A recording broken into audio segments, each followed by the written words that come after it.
Salut à tous et bienvenue dans ce troisième épisode sur Cubes où on va découvrir comment créer des items avec l'éditeur de voxels intégré à Cubes. Et bien sûr encore un grand merci à l'équipe de Cubes de sponsoriser ce nouvel épisode. Donc aujourd'hui on va voir comment créer des objets personnalisés dans l'éditeur de voxels built-in de Cubes. On va explorer les concepts de base de l'outil et détailler une bonne part de son interface en faisant ce petit modèle de tête d'ours en peluche. Mais avant de nous plonger dans l'éditeur, commençons par étudier un peu notre modèle, et en particulier ses dimensions. Ça nous facilitera la tâche par la suite. Si j'active la vue en grille sur mon modèle et que je le regarde de face, je vois que ma tête d'ours fait 10 cubes de large et 10 cubes de haut, plus 2 cubes supplémentaires pour les oreilles. Et si je passe en vue de côté, je vois que la tête fait aussi 10 cubes de profondeur. Donc en résumé, notre tête d'ours, c'est principalement un cube de 10 cubes d'arête, avec les oreilles et le nez qui dépassent. Ok, donc maintenant qu'on a ça en tête, allons dans Cubes, et dans l'écran d'accueil, switchons vers la section Build, en cliquant sur ce bouton en haut à gauche. L'écran Build est divisé en 3 parties. Les items, les vêtements et les mondes. Chaque section présente une grille avec tous les objets que vous avez créés sur votre compte pour cette catégorie spécifique. Et aujourd'hui, on va se concentrer sur la première section, les items.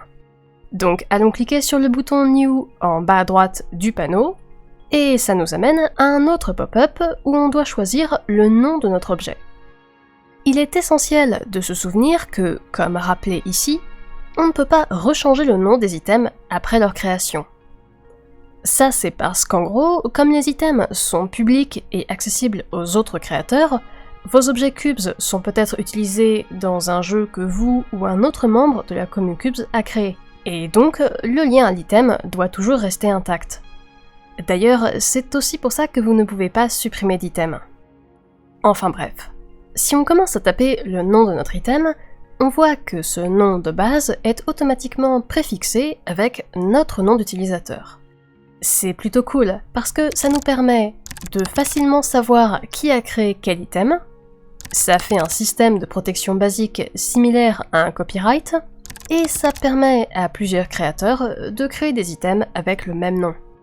Une fois qu'on a choisi le nom de notre item, on peut cliquer sur le bouton Create. On se retrouve alors dans l'écran d'édition de notre nouvel objet, où on peut voir un aperçu de l'item. Bon, pour l'instant c'est juste un cube bleu tout seul. On peut modifier la description, et on peut même le dupliquer en un autre item avec ce bouton. Pour réellement éditer notre objet, cliquons sur le bouton Edit en bas à droite. Bon, à ce stade, ça y est, on est enfin dans l'éditeur de Voxel Cubes. Si c'est la première fois que vous découvrez cet outil, pas d'inquiétude, on va explorer les différentes fonctionnalités et boutons au fur et à mesure. Tout d'abord, la navigation dans l'espace 3D se fait à l'aide des boutons de la souris. Faire un clic droit et drag déplace la caméra, et ça déplace aussi le point de focus sur un cube spécifique. Ce cube est mis en évidence par des coins blancs, et c'est l'objet autour duquel la caméra va tourner. Et justement, faire un clic gauche et drag, ça fait tourner la caméra autour de ce point de focus. Enfin, la molette de la souris nous permet de zoomer et dézoomer. Évidemment, notez qu'ici, je vais parler des contrôles et de l'UI sur ordinateur. Mais en fait, c'est à peu près équivalent sur mobile et tablette, à part qu'on utilise les touches pour naviguer et qu'on pinch pour le zoom. Ok, donc pour commencer, on va activer la grille avec cette icône en haut à droite pour mieux visualiser les dimensions de notre objet. Même si bien sûr pour l'instant, il n'y a qu'un seul cube. Ensuite, si on veut éditer notre item, on peut utiliser la barre d'outils dans le coin en bas à droite. Les premiers boutons nous permettent de choisir un mode.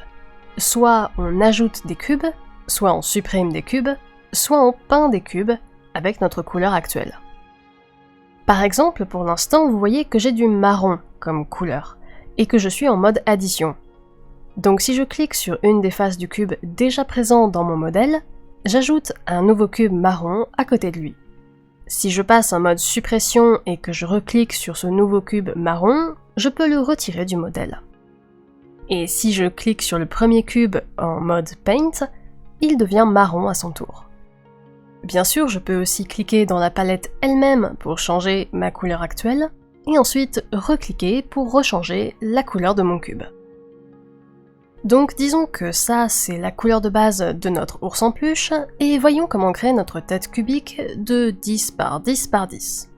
Pour ça, une approche naïve serait de juste revenir en mode addition, et de cliquer encore et encore jusqu'à avoir notre grand cube entier. Mais ça voudrait dire cliquer presque 100 fois. Alors heureusement, l'éditeur de Voxel Cubes a quelques astuces bien pratiques pour nous aider. D'abord, on peut utiliser le mode miroir pour rapidement créer des parties symétriques dans nos objets. Pour l'activer, on doit simplement cliquer sur l'icône miroir dans la barre d'outils en bas, puis sur notre cube. Ça fait apparaître un plan clair semi-transparent qui indique le plan de symétrie. Pour le tourner et copier nos cubes de la gauche vers la droite ou de la droite vers la gauche, on peut cliquer sur ce bouton dans le sous-menu de l'outil jusqu'à avoir le bon plan de symétrie. Et maintenant, ce qui est chouette, c'est que si on ajoute un cube sur la droite, il apparaît automatiquement sur la gauche en même temps. Bon après, évidemment, le hic c'est que comme on fait une symétrie par rapport à la position d'un cube, on ne peut créer qu'un nombre impair de cubes au final. Donc pour ajouter notre 10e cube et finir notre ligne de base, on va désactiver le mode miroir en recliquant sur l'outil, puis sur la croix rouge, puis en revenant en mode addition.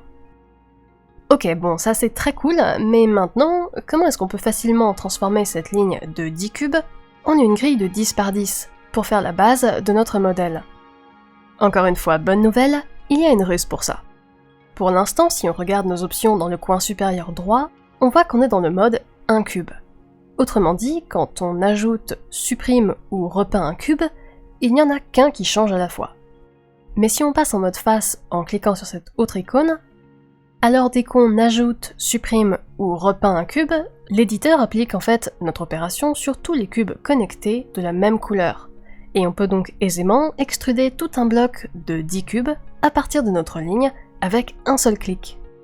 Du coup, on peut facilement créer notre grille de base de 10 par 10 et on a désormais la base de notre modèle. Et en fait, on peut faire exactement la même chose pour extruder cette grille vers le haut et obtenir notre cube de 10 d'arête en cliquant seulement 9 fois de plus. Maintenant, on peut choisir un côté et créer le visage de notre ours. On va d'abord revenir en mode 1 cube et passer à une couleur un peu plus claire dans la palette, puis ajouter notre base rectangulaire de 3 par 4 pour le nez. Puis on va l'extruder 2 fois pour obtenir notre forme finale de nez.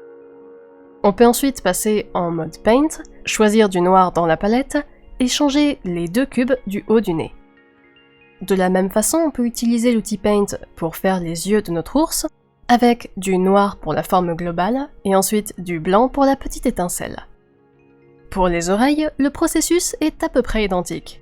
On utilise d'abord le mode 1 cube pour créer les formes rectangulaires de base, puis on les extrude avec le mode face et on colorie l'intérieur des oreilles avec notre marron plus clair. Et voilà! Si on dézoome et qu'on désactive notre grille, on voit qu'on a réalisé notre petite tête d'ours entièrement dans Cubes et en seulement quelques minutes. Notre item étant terminé, on peut attendre le prochain autosave, ou bien aller dans la barre sur la gauche pour sauvegarder notre modèle manuellement.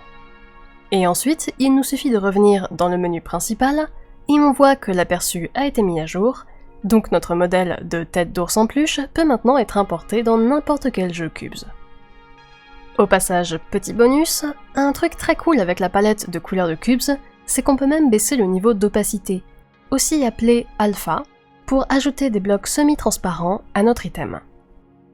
Mais bref, pour vraiment utiliser notre modèle d'ours dans un monde Cubes, on a juste à cliquer sur ce bouton dans l'écran d'édition pour copier son code unique dans notre clipboard, et ensuite, dans notre monde, l'ajouter à la liste des objets à charger et l'instancier dans la scène comme une nouvelle shape pour directement placer notre modèle comme un objet 3D dans le jeu. Mais on parlera plus des mondes Cubes et de comment créer son propre jeu dans de prochains épisodes. Donc si vous êtes curieux et que vous voulez en apprendre plus sur Cubes, n'hésitez pas à jeter un œil au Discord et à rejoindre la communauté. Et bien sûr, pensez aussi à liker et partager cette vidéo et à vous abonner à la chaîne pour ne pas rater les suivantes.